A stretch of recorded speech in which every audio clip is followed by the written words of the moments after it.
பத்தி ஒரு acting கொடுத்துருப்பீங்க.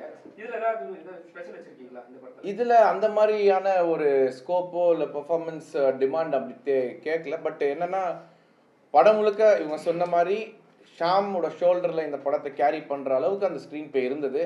So அதுல நான் ரொம்ப கவனமா இருந்தேன். என்னை நம்பி இந்த படத்தை இவ்வளோ இவ்வளோ எல்லா சீனையும் நான் தான் கேரி பண்ணணும் அப்படிங்கிற ஒரு விஷயத்த ஃபோக்கஸ் பண்ணி, நல்ல வேளை எனக்கு ஒரு விஷயம் என்ன அமைஞ்சதுன்னா இந்த படத்தில் ஒரே டைமில் ஷூட் பண்ணதுனால வேறு எந்த டீவியேஷனோ டிஸ்ட்ராக்ஷனோ வேறு ஒரு ஷூட்டிங் போயிட்டு வந்து இங்கே அட்டன் பண்ணுற மாதிரி இல்லாமல் இந்த படத்தை முழுக்க முழுக்க ஒரே ஷெட்யூலில் முடித்ததுனால பார்த்தவங்க சொன்னது என்ன அப்படின்னா, ஷாம் சார் வந்து கரெக்டாக அந்த புரிஞ்சுக்கிட்டு எடுத்துகிட்டு போயிருக்காரு. எங்கேயுமே தப்பு இல்லாமல் ஒரு ட்ராப் இல்லாமல் அந்த ரோலை கரெக்டாக பர்ஃபார்ம் பண்ணியிருக்காரு அப்படின்னு சொல்லி வந்து எனக்கு ரொம்ப சந்தோஷமாக இருந்தது. நீங்கள் தோல்வி இதெல்லாம் வந்து திருஷா இவங்களாம் சொன்னாங்க, அப்போ இது பண்ணாங்க. ஆனால் உங்களுக்கு ஹைட்டு, கலரு, அழகு எல்லாமே இருக்குது. இப்படி எந்த இடத்துல கோட்டையை விட்டுட்டீங்க? கோட்டையை விட்டுட்டேன்னு நான் சொல்ல மாட்டேன். பட் ஃப்ரெண்ட்ஸுங்க இருந்தாங்களா? இல்லை அது இல்லை, பேச்சு கேட்டு இதுவாகிட்டு இல்லை அப்படி கிடையாது. ஆக்சுவலாக வந்து எல்லாருக்குமே வந்து ஒரு டைம் அமையணும், வெற்றியும் அமையணும்.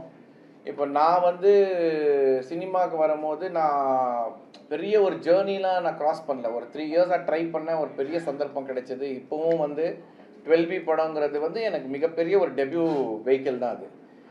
பட் மற்றவங்க நடிகர்கள்லாம் எடுத்து பார்க்கும்போது பார்த்தீங்கன்னா அவங்க பட்டிருக்கிற கஷ்டமும் அவங்க இப்போ கோயிங் த்ரூ ஸ்ட்ரகிளும் பார்த்தீங்கன்னா ரொம்ப ரொம்ப கஷ்டப்பட்டிருக்காங்க. ஸோ அந்த கஷ்டத்துக்கு இன்றைக்கி சில பேருக்கு, ஃபார் எக்ஸாம்பிள் சிவகார்த்திகேயனை எடுத்துக்கலாம். அவர் சாதாரணமாக வரல. அவர் பல வருஷமாக கஷ்டப்பட்டு டெலிவிஷனில் இருந்து விஜய் டிவியில் ஆங்கர் பண்ணி அப்புறம் டான்ஸ் ஷோலாம் பண்ணி அதுக்கப்புறம் ஒரு சந்தர்ப்பம் கிடைச்சி அதுக்கப்புறம் வெற்றி அடைஞ்சு இப்போ ஒரு ரேஞ்சுக்கு போயிருக்காரு. அது ஒரு அனுபவத்தை ப்ராப்பராக யூஸ் பண்ணிக்கிட்டார் அவர். எனக்கு வந்து கரெக்டாக டெபியூ ஆனதுக்கப்புறம் ஒரு கைடன்ஸ் இல்லாமல் இருந்ததுக்கு காரணம் எனக்கு பேக்ரவுண்ட் இல்லை. பட் அதை நான் குறையா சொல்ல முடியாது. எனக்கு அது தெரிஞ்சு தான் நான் சினிமாவுக்கு வந்தேன். எனக்கு என்ன அப்படின்னா, நான் வந்து ஒரு நல்ல நடிகனாக ஆகணும், நல்ல ஒரு இடத்துக்கு போய் சேரணும் அப்படிங்கிற மாதிரி தான் வந்திருக்கேன். அதை நான் வந்து அது ஒரு ஜேர்னியாக தான் பார்க்குறேன். அப்ஸ் அண்ட் டவுன்ஸ் எல்லாருக்கும் இருக்கும். இல்லை டவுனாக இருந்து அப்பா இருக்கும், இல்லைன்னா அப்பா இருந்து டவுனாக இருக்கும். என்னோடய ஜேர்னியில் எப்படி இருந்தாலும் ஐ எம் 1%. நான் ரொம்ப நன்றி சொல்லுவேன் கடவுளுக்கு. ஏன்னா எனக்கு கிடைச்சிருக்க ட்ரீம், என் கையில் கிடைச்சிருக்கிறது வந்து எல்லாருக்கும் கிடைக்காது. பட் இன்ன வரைக்கும் 22 இயர்ஸாக 3 லாங்குவேஜில் நான் நடிச்சுக்கிட்டு இருக்கிறது வந்து I think it's gift from God and I'm very thankful. இங்கேருந்து நம்ம எடுத்துகிட்டு போகலாம். வேறு சார், நீங்கள் ஷோ பண்ணதில் ஜட்ஜாக நீங்கள் இருந்தீங்க.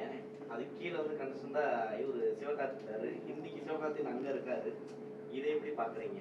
சந்தோஷமாக இருக்குது. ஏன்னா அந்த ஷோ நடக்கும்போதே நான் சிவகார்த்திகேயன்ட்ட ஒரு தடவை இல்லை 5 தடவை சொல்லியிருக்கேன். இந்த மாதிரி உனக்கு கிஃப்ட் ஆஃப் த கேப், அந்த காமெடி சென்ஸ் எல்லாமே உனக்கு இருக்குது சிவா. கண்டிப்பாக உனக்கு ஒரு சான்ஸ் கிடைச்சா நீ வேறு மாதிரி டேக் ஆஃப் ஆகிடுவேன். ரெண்டாவது என் வீட்லேயும் சரி எல்லார் வீட்லேயும் சரி நீ வந்து கிட்ஸை ரொம்ப அட்ராக்ட் பண்ணுற, அந்த மாதிரிலாம் சொல்லியிருக்கேன். ஸோ இன்றைக்கி அவரோட சக்ஸஸ் வந்து எல்லாருக்கும் சர்ப்ரைஸாக இருக்கலாம். பட் எனக்கு வந்து அது கண்டிப்பாக நடக்கும்னு அப்பயே நான் உணர்ந்து அவர்கிட்ட சொல்லியிருக்கேன்.